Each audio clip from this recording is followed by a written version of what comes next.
अब धर्मदास कहता भगवान क्या हम ये पाठ करते हैं, कोई पुण्य करते हैं, कोई भगवान की दुआ करते हैं, प्रार्थना करते हैं, क्या इससे कोई लाभ नहीं? कि लाभ है,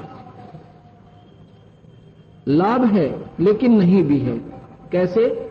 जैसे खेत को संवार दिया हल से या ट्रैक्टर से, उसकी खूब संवार दिया उसको, और फिर संवार दे, फिर बा दे उसको, फिर बावे, फिर ट्रैक्टर चला दे उसमें, और ये के लाभ? जो उसमें बीज बोया नहीं, यदि उसमें बीज नहीं बोया तो बार बार उसके बाने से संवारने से कोई लाभ नहीं।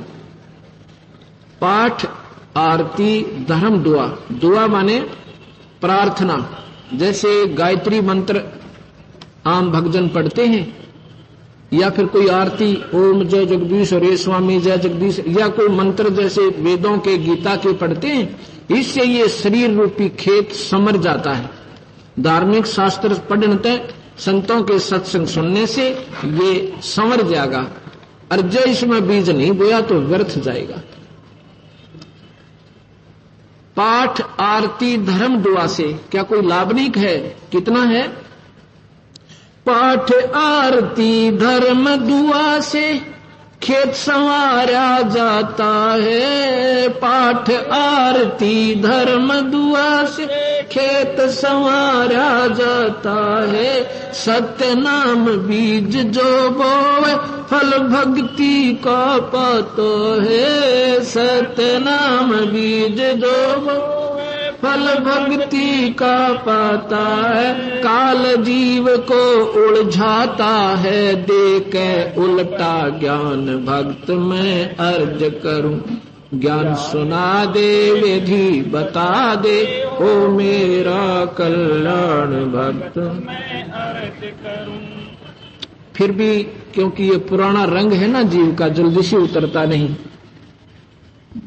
कहता भगवान आपकी बात को भी मैं अस्वीकार नहीं कर सकता, और गीता जी से मेरा पुराना संबंध है भगवान कृष्ण से, यानी काफी वर्षों से मैं उनका आसक्त रहा हूं, और वो भी मेरे से बुलाए नहीं जाते हैं। कबीर साहब बोले तेरी इच्छा भाई, रास्ता तेरे तो बता दिया, अब तूने कुएं में गिरना है, हाथ में दीपक लेकर तो पड़ भी सके। कबीर साहब कहते हैं कि कर दीपक कुआ पड़े, फिर काहे की कुशलाता। हाथ में बैटरी ले रहा, अंधेरे में नो दिखे सामने कुआ, फिर गिरे उसमें नादा नहीं, तेरी मर्जी, पड़ कुएं में। और जा काल के मुंह में जो रोज कवे मैं सब न खाऊं। और तेरे को बता दिया कि 1 लाख ये रोज खावे, किसी का बेटा मरे, किसी की बेटी मरे, 1 लाख प्राणी रोज रो के सोते हैं। सोए कड़े रात ने नींद थोड़ी आओ बेचारा ने 1 महीने ताई, और तू उसकी पूजा करे, जो कहे मैं सारे न खाऊंगा। ठीक है बीरा तेरी मर्जी, नो कहकर फिर अंतर ध्यान हो गए। इतना तो उसके मन में समा गया कि बिल्कुल सही बात बताई भगवान ने, परमात्मा थे ये।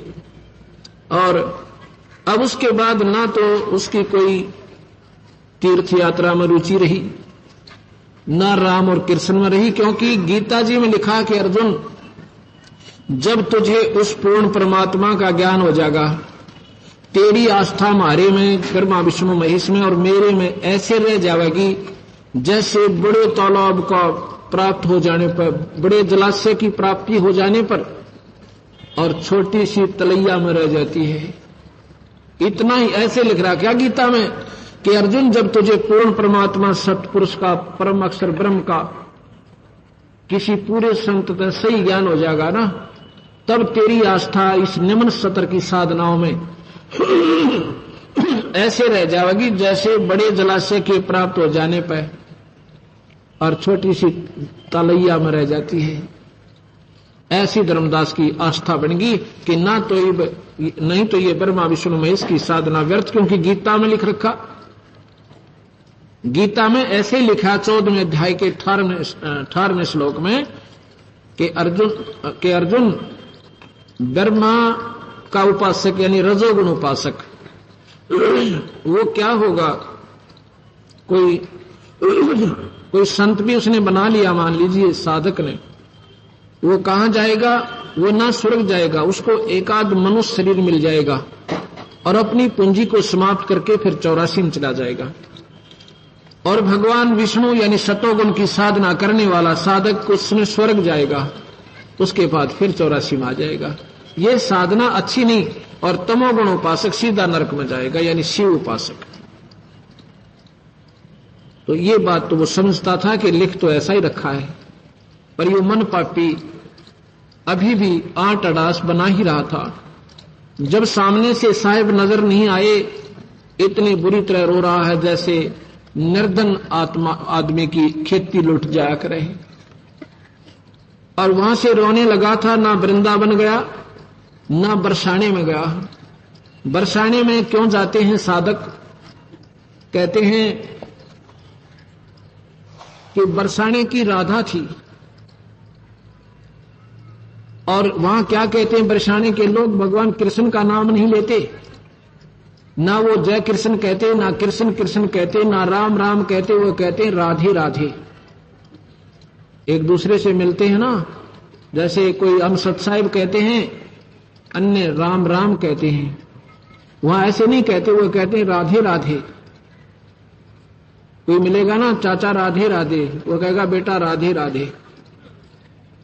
वो राम राम नहीं कहते। क्यों नहीं कहते? क्योंकि कहते हैं कि बरसाने की राधा थी और वो भगवान कृष्ण से मिलवा देगी हमने।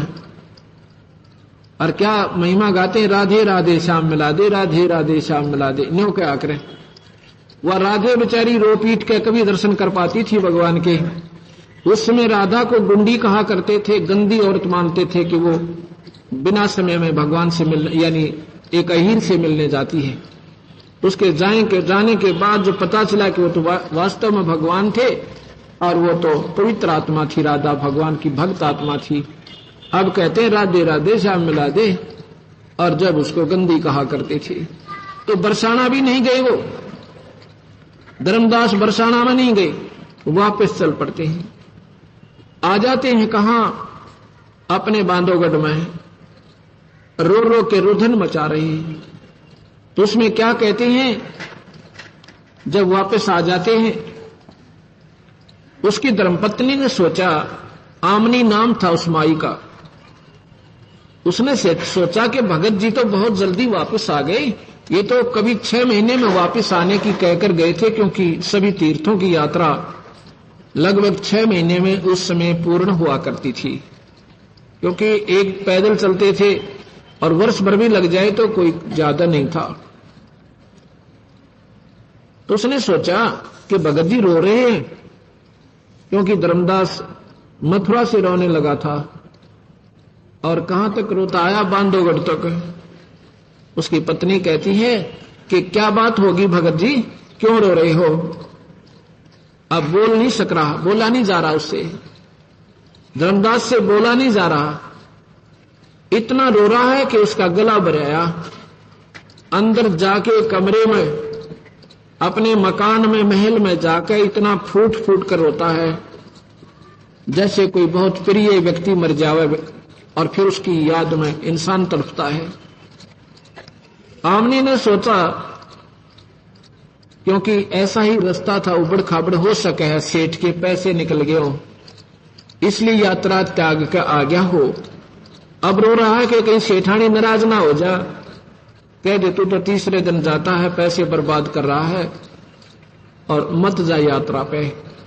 उसने सोचा कहीं ये पाप की भागनी मैं ना बन जाऊं और मेरे कारण ये बेचारा रो रहा हो, कदे सेठानी गुस्सा हो जा और कहे क्यों पैसे बर्बाद कर रहा है, और क्यों तूने ऐसे ही जेब कटवा दी। वो कहती है सेठ जी रोआ ना, ये पैसे आपका बहुत दे रखे भगवान ने, पैसे की कमी है क्या आपके? और ले जा पैसे, और ले जा और अपनी पूरी यात्रा करके आ। उसने सोचा ये नादान गलत समझ गई, धर्मदास ने सोचा।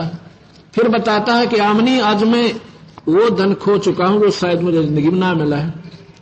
अगर धन का घाटा हो जाता मुझे कोई दुख नहीं था, लेकिन ये जो घाटा आज मुझे टूटा पड़ा है, भगवान सामने थे और मैंने अपने नखरे से स्वीकार नहीं किया।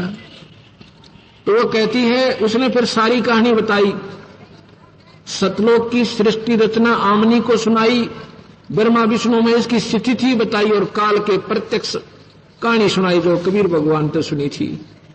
उसमें आमनी कहती है कि आप सेठ होकर बनिए होकर सौदा चूक गए, क्यों ना पैर पकड़ दिए भगवान के और स्वीकार क्यों ना कर लिया तूने।